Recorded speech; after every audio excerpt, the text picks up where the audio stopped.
Learn Chiropractic, Part 2, Spinal Evaluation, Posture.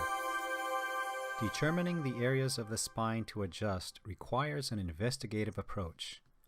Posture is a logical place to start because it reveals visual clues on the alignment of the spine.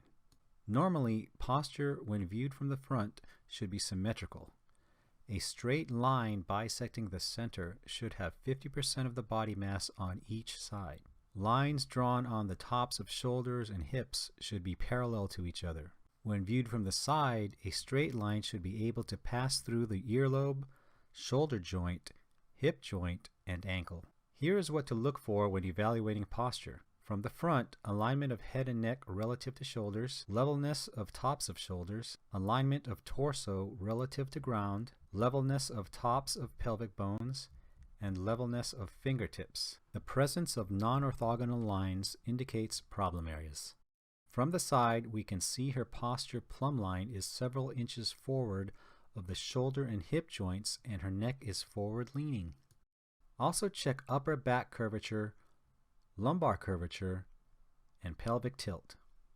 Viewing the patient's back, other visual signs of postural deviations include unequal air spaces between arm and torso, which indicates side bending of the spine, unequal waist contours, which may indicate a raised pelvis on one side, and unequal aspects of the hands, which can indicate spinal rotation or twisting somewhere along the long axis of the spine.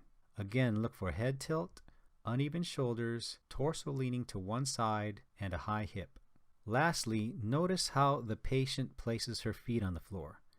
A flared out foot can indicate a rotated hip, a rotated pelvis, or other issues on that side.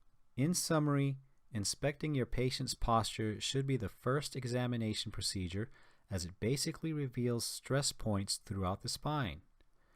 Take notes and compare to the patient's complaints, palpation findings, and X-ray findings to develop your patient's chiropractic treatment plan. This concludes the tutorial.